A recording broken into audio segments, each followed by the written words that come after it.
where do I start?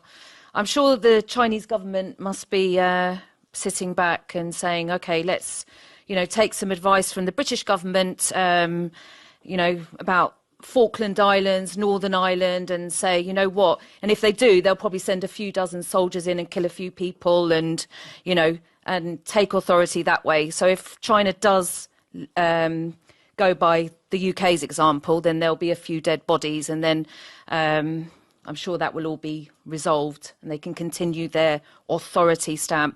The British regime are not not the best place to give advice. Not at all, especially, and I object to this notion that we can just shove history out the way. No, we can't. The 100-year humiliation of China is over.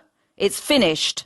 And to have built for a so-called democratic regime of the UK to take hold of a country and to sell opium to the Chinese in exchange for tea, to sell back into the UK, and that's how the history of Hong Kong was made, and we're just going to forget about that?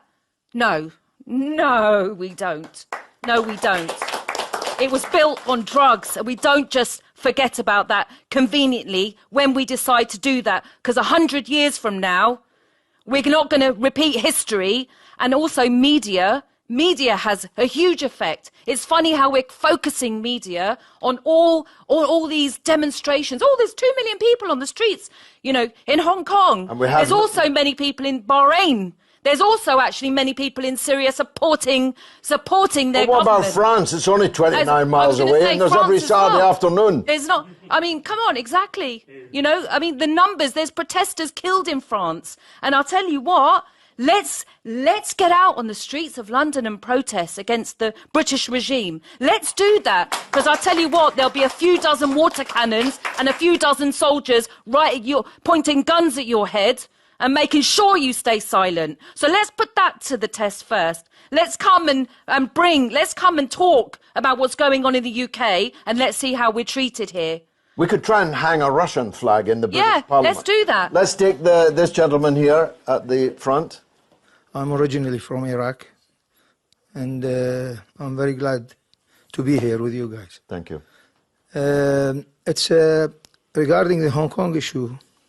I think there's a big picture to this. The Silk Road China is intending to create. This is going to be very, very major on the industrial world, whose America is leading now, but not for much longer. I think that has got something to do with it. It's all about money, George. Unfortunately, 2 million people went demonstrating in London, saying no blood for oil, when my country was invaded. And even the Pope John Paul II said there's going to be a catastrophe in Iraq if the invasion was going to happen, and it happened. And it killed members of my family, destroyed the country, and look where we are now in Iraq. So please don't interfere in other people's business. Let them take care of themselves. Let them sort out their own issues. And the West cannot carry on interfering into other people's business for their own interest forever.